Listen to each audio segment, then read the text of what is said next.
네, 안녕하세요. 현대모비스 이시현 사무입니다.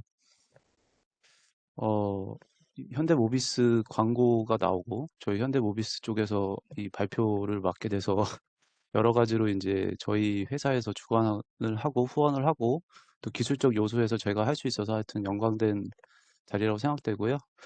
그동안에 저희 그 반도체가 모비스 내에서 어떻게 역할을 좀 많이 부여받고 있고 또 시스템 반도체라는 게 굉장히 광의적인 부분인데 오늘 뭐 제한된 1시간 동안 뭐 많은 것들을 다 말씀을 드리기는 어렵겠지만 그래도 이 시스템 반도체 종류가 어떻고 업체 동향이라든가 시장, 그다음에 어, 지금 모빌리티로서 어떤 시스템 반도체가 이 환경적으로 어떠한 변화가 되는 건지를 간단하게 살펴보고 저희 모비스 쪽, 그다음에 자동차 쪽에서 요구되는 여러 가지 반도체 요구 사항들을 간략하게 분야 트렌드에 맞춰서 좀 간략히 소개하는 그런 시간으로 어, 발표를 하도록 하겠습니다.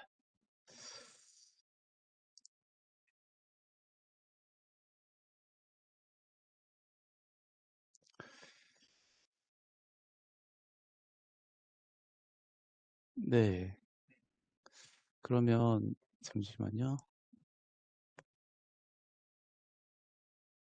발표 자료가 보이는 걸로 일단 생각을 하고 발표를 진행을 하도록 하겠습니다.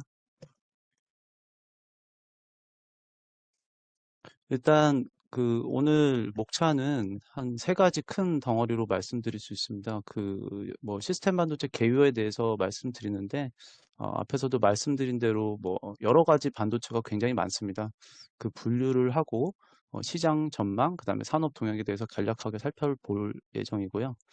그리고 이 반도체가 미래차 모빌리티 환경에 어떠한 트렌드에 의해서 요구되는 건지, 메카 트렌드라는 그 깃발 아래 어떠한 반도체들이 계속 증가되고 요구되는 건지를 살펴보고 또 산업 환경 그리고 신규 플레이어 진입에 대해서 간략히 살펴보겠습니다.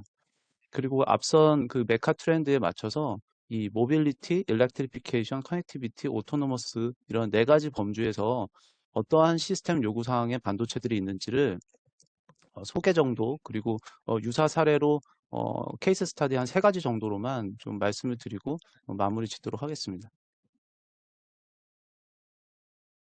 우선 시스템 반도체 개요부터 말씀드리겠습니다. 어, 제가 사실은 재작년부터 여러 차례 내외부적으로 이 시스템 반도체에 대한 전반적인 교육이나 세미나 같은 거를 좀 많이 할 때 항상 처음으로 등장시키는 거는 시스템 반도체를 분류하는 그런 내용들을 먼저 얘기를 하고 그러한 반도체들을 우리가 기술적으로 어떻게 그 분류를 해서 좀 효율적으로 대응을 할 건지에 대해서 고민하는 거를 먼저 항상 얘기를 하고 있습니다.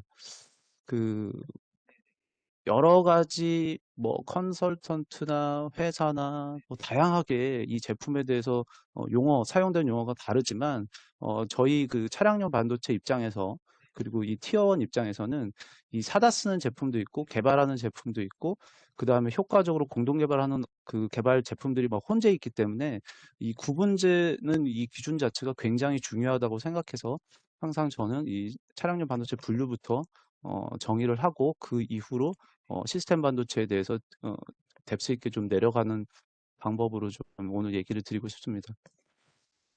우리가 흔히 얘기하는 뭐 엔비디아나 퀄컴 쪽의 고성능 반도체 이런 것들은 실제로 가장 선행 공정이고 가장 뉴스거리나 이런 스포트라이트를 받는 거지만 실제로 이 고성능 반도체는 이 고속 연산 효율이나 인공지능 포함해서 연산 관점에서 가장 AP적으로도 필요한 겁니다.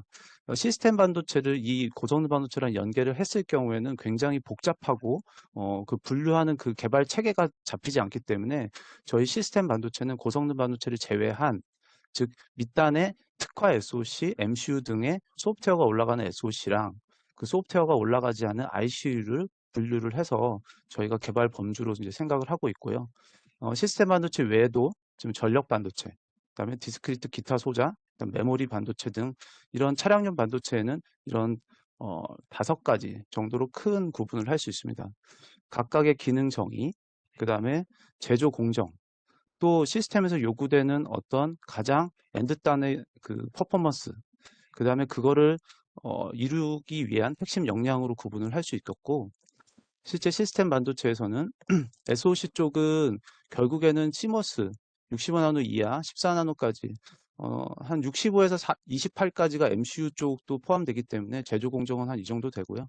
이 부분은 소프트웨어 플랫폼하고 연계돼서 이 제품들이 다양하게 하나의 슈퍼셋 제품에서 메모리나 핀별로 파생하는 그러한 스타일로 좀 요구가 되고, 결국에는 반도체만 디파인되는 게 아니라 소프트웨어 플랫폼하고 연계되는 그런 방법으로 필요하다고 생각합니다. 이 선도 업체들도 이제 정리를 해봤는데, 앞에 AP랑 다르게 기본적인 선도 업체들은 기존 차량용 반도체 전문사들, 즉 인피니온이나 NXP, 르네사스 등의 업체들은 이쪽을 장악을 하고 있고요. 그다음에 신규로 IT 업체에서 나온 업체들은 이 고성능 AP로도 구분이 돼서 이 둘 사이가 어떤 부분은 통합이 되지만 어떤 부분은 이렇게 분류를 할 수 있다라고 저희도 생각해서 이렇게 분류를 했습니다. SoC 쪽은 소프트웨어랑 연계되기 때문에 그 뭐 뉴스거리나 이런 것들은 좀 많이 되지만 그 나머지 IC로도 상당 부분 많은 포션을 자리 잡고 있습니다. 그 주로 전원 구동, 그 다음에 센싱, 통신 등은 이 BCD라는 그 차량 내에 사용되는 고전압을 견디는 그러한 제조 공정으로 주로 이 우리가 흔히 얘기하는 레가시한 공정을 8인치 웨이퍼를 사용해서 사용되는 공정 기반으로 시스템을 최적화시키는 요구 사항으로 요구되고 있습니다. 뭐 여러의 칩셋들을 하나의 칩으로 통합한다든가 아니면 통신 규격을 맞춘다든가 뭐 이러한 반도체들이 주로 이럴 거고, 실제로 시장 규모 면에서 보면 고성능이 이거 빌리언이기 때문에 뭐 조 단위로 바꾸면 한 5조, 20조, 25조 뭐 이런 식으로 구분할 수 있는데, 이 IC류도 이 SoC 못지않게 굉장히 많은 포션을 차지하고 있다는 것을 알 수 있습니다. 실제로 그 자동차 모빌리티는 움직이는 어떤 가전제품이라고 볼 수 있고, 결국에 센서 단과 종단의 구동, 액추에이터는 아날로그 단이 없어지지 않거든요. 따라서 이런 IC들이 디지털과 아날로그가 혼재되어 있는 믹스드 칩으로 자리를 끝까지 존속을 할 거라고 저희도 예상하고 있고, 주로 선도 업체들은 미국 쪽 TI, ADI 등 아날로그 IC 상위 업체들이 선도를 하고 있습니다.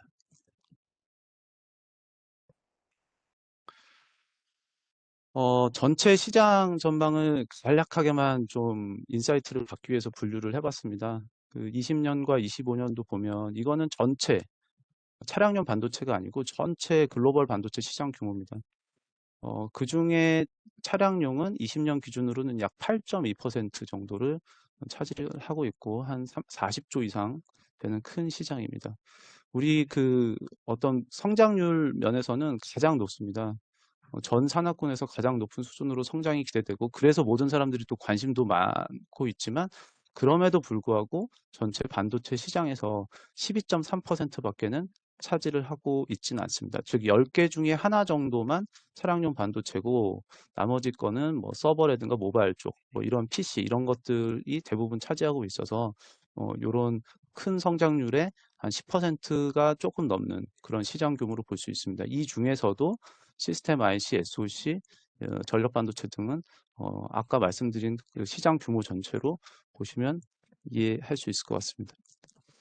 한 가지 다른 관점에서 한번 이, 이 반도체에 대한 어떤 의미를 찾을 수 있는데, 여기서 언급된 말씀처럼 27년 기준엔 차량당 60만 원 이상의 반도체, 보통 반도체라는 거는 한 2, 3천 원 하는 것들이 60만 원 정도로 하기 때문에 산술적으로 계산을 보면 몇백 개의 반도체가 이제 한 차에 들어간다, 이렇게 수식적으로 알 수 있는데, 저희가 한번 따져봤습니다. 20년 기준으로는 제어기가 1,600불이 사용됐을 때 시스템 반도체의 비용 자체가 한 280불 정도 된다. 나머지는 뭐 미케니컬한 뭐 PCB라든가 하우징 뭐 이런 여러 가지 뭐 재료비 같은 것들이 들어갈 수 있겠지만, 그중에 반도체 비용은 한 요 정도 차지를 하고 있는데, 27년이 되면 제어기 비용 자체도 증가를 하지만 반도체의 성장률이 더 높아지고 그 비중의 포션이 점점 높아지는 걸 알 수 있습니다.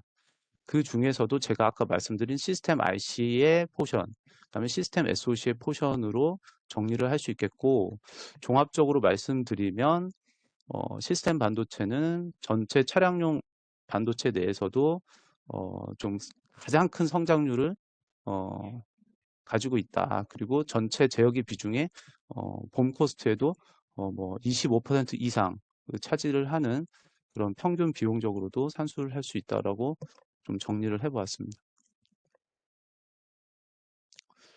그럼 이 시스템 반도체 시장 돈 얘기만 자꾸 해가지고 기술 세미나를 하라고 했더만 이 갑자기 돈 얘기만 하냐 뭐 그렇게 했는데, 이제 인사이트를 갖기 위해서는 이제 어떤 정도의 시장 규모나 그다음에 각 제품들이 어떤 포션을 차지를 하고 있다라는 걸 좀 알리기 위해서 좀 말씀드렸던 거고요. 여러분들 뭐 잘 알고 있겠지만 특히 차량용 반도체는 메이저가 거의 뭐 해외 업체 위주입니다. 뭐 현대차 기준으로도 봐도 90% 이상은 다 해외 쪽 업체의 솔루션을 가지고 사다 쓰는 그 형태고요. 실제로 저희가 좀 분석을 해보면 실제 상위 5개 업체가 한 50%의 점유율을 좀 차지하고 있다. 즉 뭐 인피니온, NSB, 르네사스, TI, ST 이 5개의 빅 메이크 전문사들이, 빅테크 업체들이 실제로 많은 50% 이상을 차지하고 있고, 나머지 이건 순위는 제가 좀 이거는 좀 각색을 한 거고, 나머지 보쉬하고 덴소 같이 티어 1 내에서 반도체를 가지고 있는 그런 업체들도 이 정도의 포션으로 반도체 개발을 좀 노력하고 있다는 거는 산술적으로 좀 정리를 해봤습니다. 간략하게 티어 1 반도체, 티어 1 내에서 보시하고 덴소의 어떤 개발 동향도 간략히 살펴보면, 보시 같은 경우는 보시는 자사 시스템들이 다 있습니다. 모든 보시나 덴소가 공통점이 자사 제어기 시스템이 있고, 그 자사 시스템 제어기에 좀 사용되는 반도체 중심으로 개발을 하고 있고, 최근에 보시는 예전부터도 외부 판매를 병행을 합니다. 보시 내부에만 공급되는 게 아니라 외부에도 파는 그런 구조로 가고 있고, 실제로 시스템 SoC보다는 시스템 IC, 전원구동 센서, 특히 MEMS 센서 같은 경우는 굉장히 또 팹도 가지고 있어서 이쪽에 독보적인 어떤 위치를 가지고 있고요. SoC 쪽은 직접 개발보다는 어, 인공지능 반도체 중심으로 전문자 투자 정도를 하는 걸로 좀 벤치마킹을 했고요. 덴소 같은 경우는 좀 더 적극적으로 볼 수 있습니다. 뭐 인피니온 르네사스 쪽에, 일본 쪽에 그런 지분 투자를 한다거나, 아니면 시스템 IC도 그쪽에 뭐 BMS라든가 연료전지 이런 쪽으로도 자체 에이직을 하고 있고요. 또 팹도 일부 운영하고 있고, TSMC하고 지분 투자 같은 것들도 병행을 하고 있습니다. SoC 쪽도 여러 개의 JV를 만들어서 굉장히 그 코어 MPU 같은 것들도 병행으로 개발하고 있는 상황입니다. 그래서 해외 업체들은 이렇게 전문사 위주로는 점유율 50%에 육박하고, 일부 독일, 일본 쪽에서도 티어 1 중심으로 이렇게 적극적으로 반도체 개발을 하고 있는 상황입니다. 그러면 이 앞에서 전반적으로 시스템 반도체 개요에 대해서 이제 말씀을 드렸고, 이 모빌리티 환경 변화가 이제 급변하는 거여서 그 환경 변화 때문에 새로운 반도체가 요구가 되거든요. 그래서 그 환경 변화에 대해서 간단하게 좀 설명드리겠습니다. 어, 작년부터 제가 그 회사 내에서도 이런 그 시스템 내에서의 트렌드를 보고, 그 트렌드에 맞춰서 요구되는 반도체를 디파인하고 어떤 반도체가 더 효율적일지를 전략 수립을 하고 있는 상황에, 이 메카라고 하는 이런 거부할 수 없는 그런 기술 트렌드에 맞춰서 각각의 반도체의 영향도를 좀 정리를 해봤습니다. 모빌리티 쪽은 잘 아시다시피 뭐 공유 서비스, 또 UAM이나 PBV처럼 신규 어떤 모빌 이동체 같은 것들로 이렇게 등장을 함으로써 특히 이 사용자 경험 되는 이런 측면의 반도체들이 굉장히 좀 요구가 많이 됩니다. 뭐 자동차에서 쓰이지만 이런 UAM에도 쓰이는 반도체로 확대가 되지만, 실제 그 차량 내에서 그 사용자 경험 중심의 반도체들이 뭐 대형 디스플레이라든가, 아니면 차량 공간 내에서 라이트닝하고 차량 내 운전자를 모니터링하는 이런 여러 가지 사용자 경험 중심의 반도체들이 좀 많이 요구가 되고요. 뭐 전기차는 뭐 모든 분들 다 아시겠지만 현재 시점에서는 내연하고 그 전기차 비중 자체가 9대 1 이상 벌어지고 있습니다. 아직도 미약한데 이건 뭐 전망치겠지만 28년도 되면 뭐 한 50대 50 이상 좀 되지 않나 뭐 이런 전망들이 있어서 그렇게 되면 전기차에 들어가는 핵심인 뒤에 말씀드리겠지만 뭐 전력 반도체 그거에 호환된 게이트 드라이버나 배터리 이쪽의 반도체는 증가가 될 거고 실제로 또 수요가 줄는 것도 있다라고 생각합니다. 뭐 뒤에 말씀드리겠지만 램스 센서 수요 감소하는 것도 있고 뒤에 상세하게 좀 말씀드리겠습니다. 커넥티비티 쪽은 OTA가 보편화되고 V2X라고 해서 통신 쪽에 좀 적용이 확대되는 거가 될 거고 뭐 자율주행은 레벨 2에서 레벨 3까지 지속적으로 될 겁니다.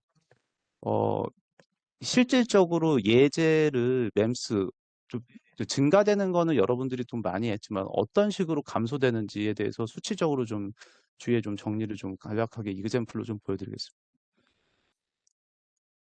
실제로 내연기관에서 전기차로 변화를 하게 되면 통계적으로 엔진 변속기가 없어지거든요.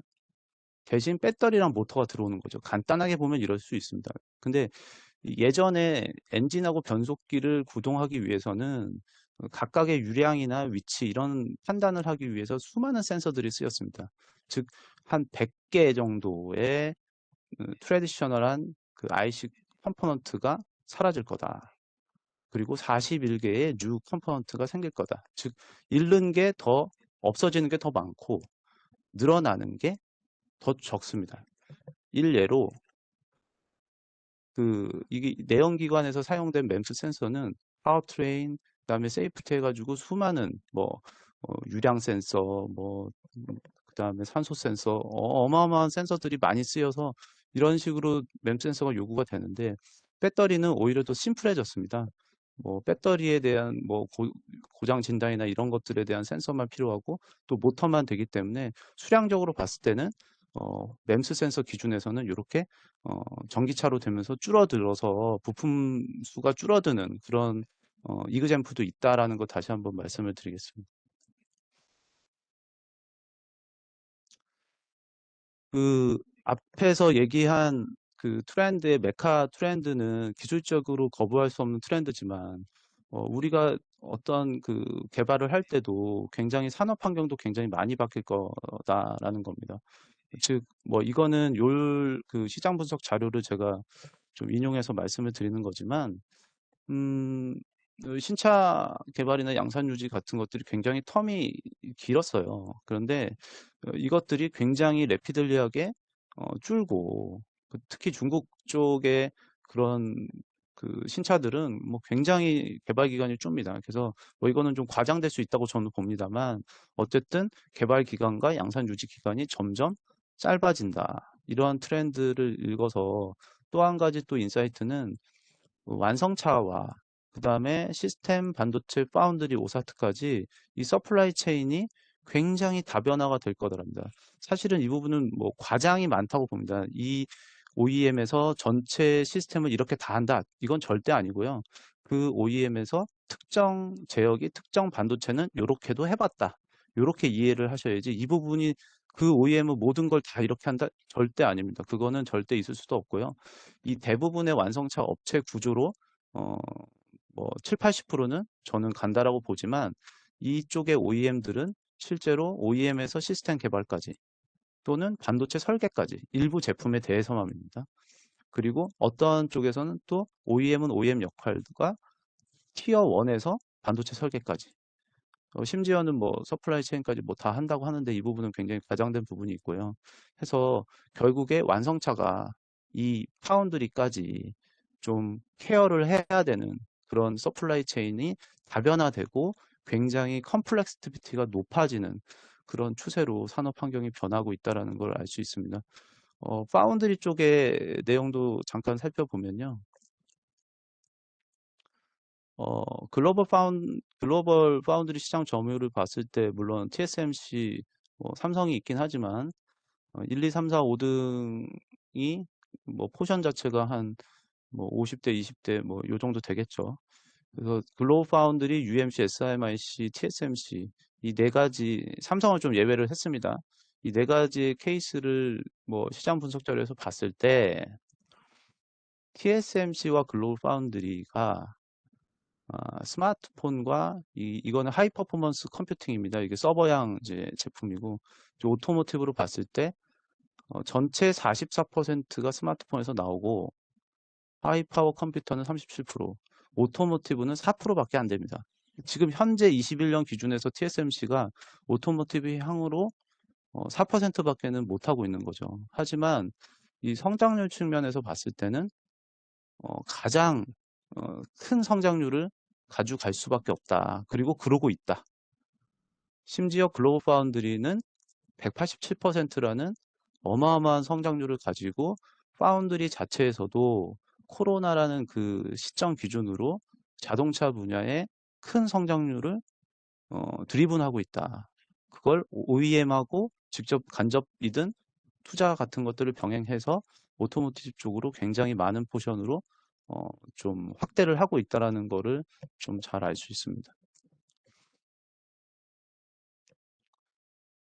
마지막 그 모빌리티 환경 변화에서 이제 뭐 잘 다 아시는 내용이지만 신규 플레이어들이 진입을 하는 그런 것들이 굉장히 빠릅니다. 이번 CES 때도 사실은 전통적인 그 자동차 회사의 기술, 하지만 이번에 소니에서도 컨셉카 같은 것들 등장함으로써 이 양대 컨슈머 일렉트로닉 컴패니언 진영과 기존 전통적인 오토모티브 인더스트리 진영의 이런 양립되는 서로의 장점과 서로의 단점을 서로 상호 보완을 해서 굉장히 경쟁 자체가 심화되고, 그리고 제품에 따라서 상당히 치열하게 전개가 될 거다라는 게 환경 변화의 내용입니다. 그래서 음, 뭐 메카라는 기술 관점에서 기술이 트렌드가 빅 트렌드가 되지만, 또 앞에서 얘기한 서플라이 체인 자체가 OEM에서 파운드리까지 굉장히 컴플렉시티가 높아지고,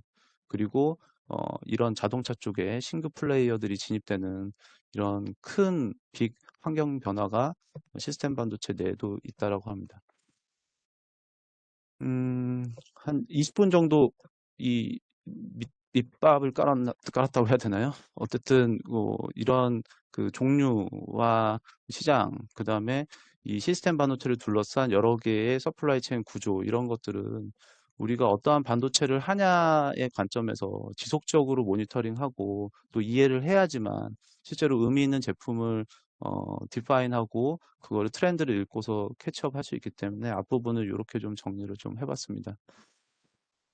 이제 좀 기술적인 얘기로 좀 이제 들어가려고 하고 있고요. 실제로 앞에서도 말씀드렸지만 굉장히 많은 종류의 제품들이 있기 때문에 뭐 하나하나를 다 말씀드리긴 없고, 저희가 그 메카라고 하는 그런 대전제의 기술 트렌드 네 가지 축에 어떠한 반도체들이 실제로 핵심 반도체로 요구되는지, 그런 거를 간략하게 예제 중심으로 살펴보도록 하겠습니다. 이게, 이게 일방적으로 이렇게 강의를 하다 보니까 인터랙션이 없어서 이게 50분 동안 떠드는 그런 구조가 상당히 어색하긴 한데, 그래도 어느 정도 따라오는 거라고 생각을 하고 좀 얘기를 해보겠습니다. 실제로 그 시스템 요구 사항 중에 이제 모빌리티라는 게 있습니다. 이거는 어, 공유 서비스 뭐 이런 식으로 우리가 풀 수 있지만, 저는 반도체 관점에서 이걸 바꿨을 때는 사용자 경험, 즉 차량 내에 내가 존재를 하고 그 공간에서의 다양한 경험들을 제공하는 어떠한 반도체 솔루션, 그거의 핵심은 라이트닝, 또 추가되지만 뭐 모니터링하는 그런 내용들, 요런 것들이 사실 좀 핵심적인 이그젠플이라고 볼 수 있겠고요. 그래서 예를 들면 디스플레이들이 요새 뭐 GV80이나 뭐 제너시스급은 이 칵핏 자체가 엄청난 대형 디스플레이가 되기 때문에 그 디스플레이 자체에서 칵핏이 클러스터하고 AVN이 이제 통합으로 나옵니다. 이게 어떤 걸 시사하냐면 예전에 클러스터용 SoC, AVN SoC가 두 개씩 사용하고 있던 게 이제 디스플레이가 어차피 하나로 만들어지다 보니 이거가 하이 퍼포먼스 SoC로 두 가지 제어기에 사용됐던 SoC가 하나로 통합되는 이런 요구되는 반도체가 됩니다. 그래서 이 칵핏 자체도 이제는 뭐 아까 얘기한 SoC로 분류를 하는 건지 아니면 하이 퍼포먼스 AP로 분류를 해야 될 건지가 굉장히 모호한 영역일 거고요. 이런 대형화됨으로써 발생되는 그런 영향도 그 중에 하나일 겁니다. 그리고 또 양방향 통신의 뭐 AR 기반의 허드 같은 것들, 운선전 인식 AI, 그 최근에 마이크로 LED라고 차세대 디스플레이 같은 것들도 이 반도체에 굉장히 쇼잉을 많이 하는 그런 움직임 중에 하나입니다. 이 라이트닝은 기본적으로 저희가 좀 계속적으로 좀 관찰하고 있는 부분 중에 하나입니다. 차량 내에도 있지만 차량 외부에도 이런 램프에 대한 그 기술이 예전에 그냥 단순한 그런 할로겐 쓰고 LED만 이렇게 하는 그런 거에서 벗어나서 이제는 굉장히 픽셀을 굉장히 고도화시키고 자율주행으로 연계되는, 즉 뭐 여기 소위 얘기하는 매트릭스 LED 드라이버라고, 이거는 간략하게 말씀드리면 LED가 어레이인데 그 LED 어레이 된 것들을 순차적으로 켜거나 순차적으로 꺼서 스위칭 제어를 굉장히 다이나믹하게 하는 그런 LED 드라이버 기술도 있습니다. 실제 또 이것도 또 진화된 거는 마이크로 LED 같은 것들인데, 얘 같은 경우는 그 픽셀 자체도 굉장히 고도화돼서 어, 상대방의 움직임을 보고 내가 어, 그 상대방이 사람이라고 인식되면 그 사람만 좀 그 라이트를 좀 꺼주는, 그렇게 해서 그 LED 단위로 램프를 미세 조절을 해서 그 양방 액티브하게 LED를 제어하는 기술들이 굉장히 많이 사용됩니다. 그러다 보니까 램프 자체도 데이터의 양을 많이 해서 하이 통신 데이터로 어, 그 LED 자체를 제어를 해야 되는, 그리고 인터페이스에서도 뭐 기가 대역의 인터페이스도 고려해야 되는 그런 방식의 요구되는 반도체들이 좀 증가될 거라고 생각이 되고, 또 한 가지 굉장히 다양한 분야에서 요 DMS, 즉 운전자 모니터링 시스템이 의무화되고 제스처나 그런 것들이 이제 될 때 실제로 사람의 그 상태를 모니터링을 하고 사람이 어떠한 걸 요구되는 건지를 읽어서 AI로 처리하는 그런 반도체들이 굉장히 많이 사용될 거다. 최근에 대부분은 뭐 IR LED 정도로만 해서 뭐 눈을 감거나 뭐 이렇게 약간 딴짓거리 하는 그런 것만 이제 뭐 하는데, 이것들이 좀 더 카메라 기반으로 고도화되고 그 안에 운전자 패턴들을 계속 감지를 하는 그런 방식으로 진화될 부분 중에 하나라고 봅니다. 이렇게 빅 트렌드 상에서도 요소의 반도체들을 떨궈내는 그런 행위나 그렇게 프로덕트 디파인을 하는 그런 것들이 반도체를 설계하는 그 역량 못지않게 또 좀 중요한 트렌드라고, 중요한 기술 중에 하나라고 저는 생각하고 있습니다. 어, 이번에는 일렉트리피케이션 분야입니다. 뭐 이 부분은 뭐 다 뭐 잘 아시지만 사실 이거는 대형 SOC가 들어가는 건 아니라 미래는 결국에 배터리, 그리고 현대차에서는 이제 수소연료 쪽 가는 연료전지로 에너지 자체가 시스템이고요. 그 다음에 그 에너지원을 동력을 받아서 모터를 실제로 동력을 구동시키는 건 전력 반도체지만 전력 반도체의 그 사전 그 모터를 그 정밀하게 제어하고 하는 건 또 다른 제어기가 있습니다. 그래서 전력 반도체는 이제 시스템 반도체 부분이 아니기 때문에 제가 여기서는 빼고, 이 전력 반도체를 구동하는 게이트 드라이버라든가 그다음에 모터 위상을 검출하는 레졸버 센서, 뭐 거기에 사용되는 여러 가지 위상 감지하는 뭐 여러 가지 제어 그런 기술들이 있고요. 사실은 이 두 가지가 전기차의 그리고 전자 제어기 내에서는 핵심 요소 중에 하나라고 볼 수 있습니다. 음, 이 배터리 쪽은 하나의 이그젬플을 좀 소개를 하는데, 배터리 IC는 뭐 직간접적으로 여러분들 뭐 많이 알겠지만 최근에 그 무선 통신 기능에 어, 그 지원을 요구를 많이 하고 있고요.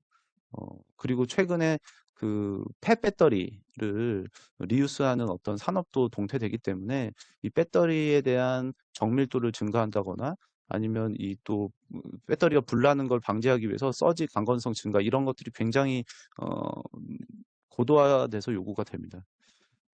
그런 것들을 만족하기 위해서 반도체들은 뭐 하이 성능 ADC라든가 뭐 서지 성능, 그다음에 무선 통신 이런 것들이 있는데 오늘 그 약간 그 이그젬플로 말씀드린 거는 도대체 무선 통신은 도대체 어떤 식으로 요구되는 건지 좀 이그젬플로 좀 말씀드리겠습니다.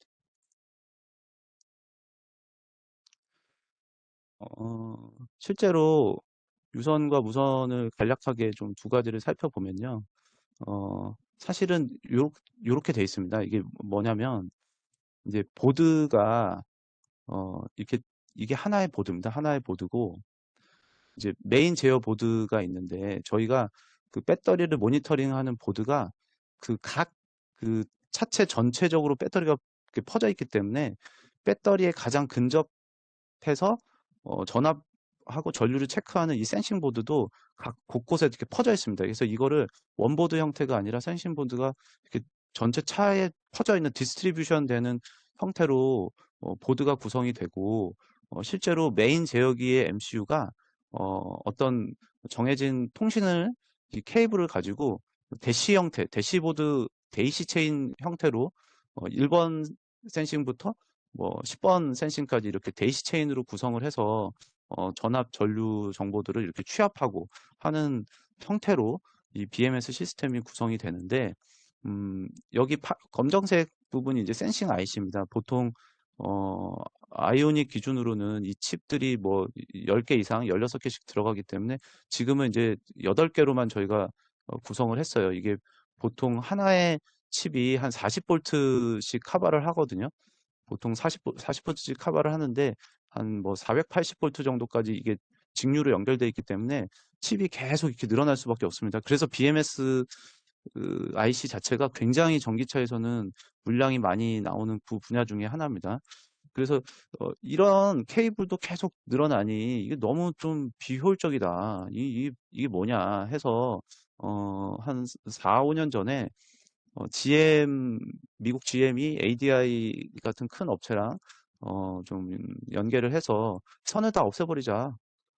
안테나 부품하고 이 RF IC, 지금은 블루투스 기반으로 되어 있는데 RF 칩을 써서 통신 칩 써가지고 이 선을 다 없애버리자 해서 이 RF 통신 칩을 2.4기가 대역에 블루투스 기반으로 이렇게 하면 선을 없앨 수 있다. 칩은 늘어나더라도 케이블 값을 줄일 수 있는 거 아니냐라고 해서 굉장히 많은 부분으로 선행 개발을 하고 있고 제가 듣기로는 GM 쪽에서 시작품들이 나와가지고 근시일 내에 양산 적용을 하는 관점으로 됩니다.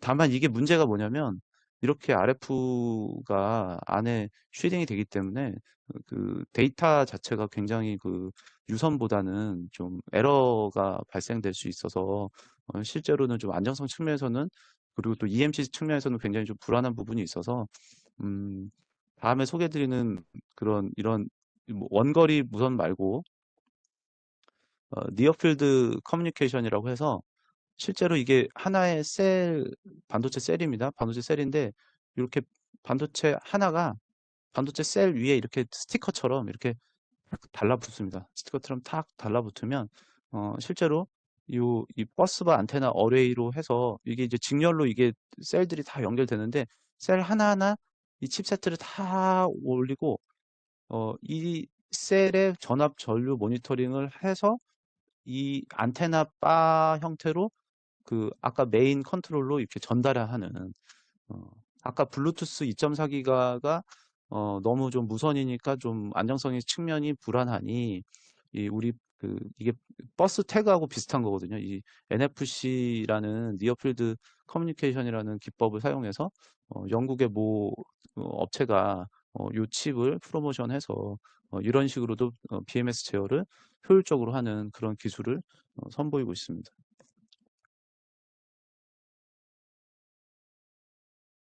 네.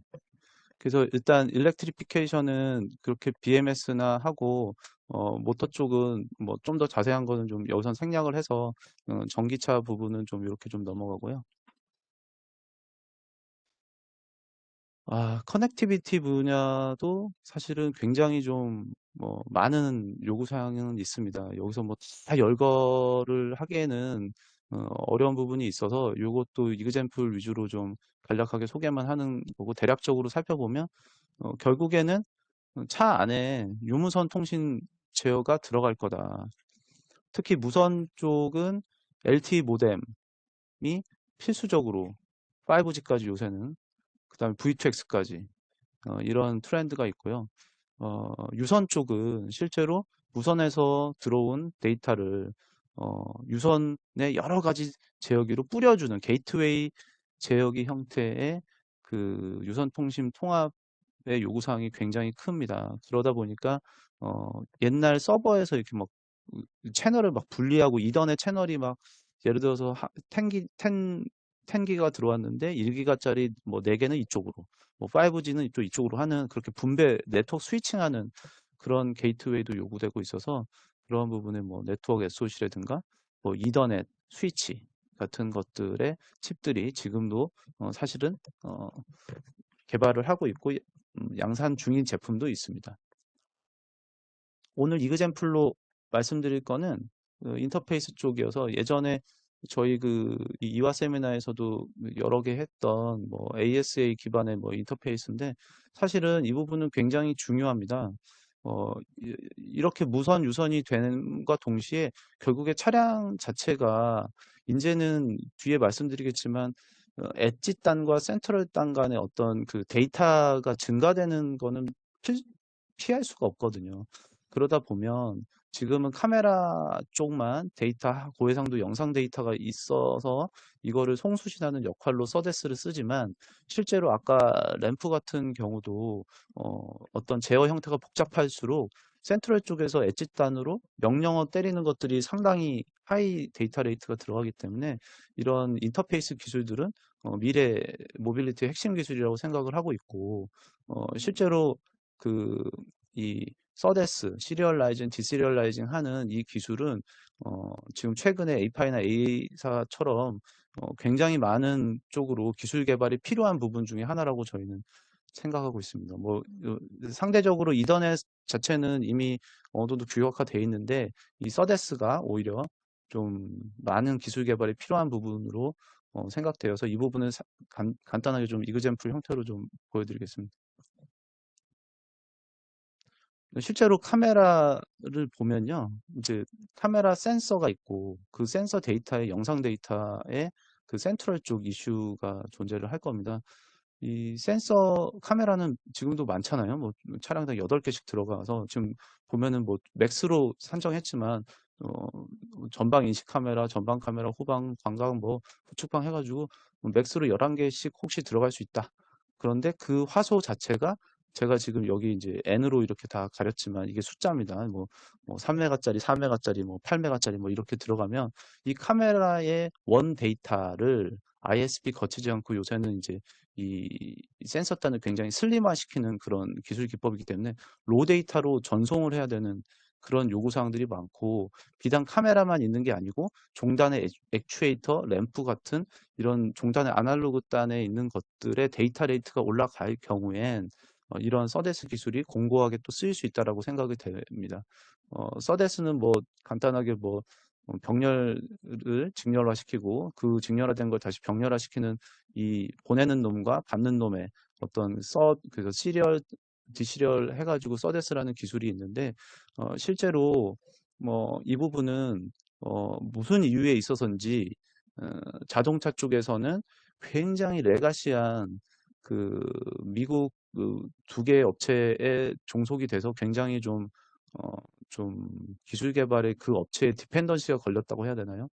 그런 부분이 있는데, 최근에 이 밸런스 쪽에서 주관하는 미피 에이파이, 또 뭐 국내에도 그 VSI나 여러 그 오픈 플랫폼으로 A사 모션 링크 같은 것들은 기술적으로는 확실히 이 레가시 기술보다도 훨씬 더 뛰어난 그런 걸로 저희도 좀 보고 있어서 이 부분도 미래의 좀 핵심 기술의 이그젠플의 하나가 되지 않을까라고 생각되고 있습니다. 이 시간이 또 어딘가. 그래서 어쨌든 커넥티비티는 이렇게 뭐 유무선 통신 제어하고 상호 간의 인터페이스 이런 제품들이 굉장히 좀 많이 필요로 한다로 정리를 하고 있고요. 마지막은 이제 메카 했으니까 A 하나 남았는데 A 쪽은 사실 많이 정리를 하지는 않았습니다. 일부러. 왜냐하면 이 부분은 사실은 설왕설래가 많습니다. 이 부분은 또 그 완성차 쪽에서도 디파인 해야 되는 측면도 있고 여러 가지로 해서 그냥 제너럴한 트렌드만 말씀드리면 현재가 뭐 이런 디스트리뷰션 아키텍처지만 도메인 컨트롤 제어기가 나온다고 하지만 이 많은 트렌드는 이미 우리가 익히 알고 있었던 트렌드일 겁니다. 오늘 제가 주로 말씀드린 시사점은 즉 센트럴 쪽의 SoC 또 엣지 SoC 두 가지가 기술이 다르게 진화될 거다. 즉 센트럴 쪽은 지속적으로 하이 퍼포먼스, 엣지는 엣지 자체의 기능인 센서 액추에이터 고유의 기술로만, 즉 슬림화시키는 쪽으로만 진화될 거다. 이제 기술의 진화 방식이 중요한 거라고 생각합니다. 그래서 센트럴 쪽에 처리하는 거랑 엣지 쪽이 처리하는 거는 분명히 기술 트렌드가 다를 거다. 그리고 그 중간에 제어기 통합이 됐을 때 분명히 제어기 개수는 감소할 거다. 통합 제어기를 하면 제어기 개수는 감소를 해서 거기에 사용되는 MCU의 유시지는 많이 감소를 할 가능성이 있다. 뭐 요 정도. 그 다음에 제어기 종합 형태에 따라서 그 SoC랑 또 통합됐기 때문에 거기서 또 IC에서도 최적화되는 제품들이 디파인 되거든요. 그러한 그 메시지 정도로 저희도 구체적인 사항보다는 이런 메가 트렌드 정도로만 좀 정리를 좀 해보았습니다.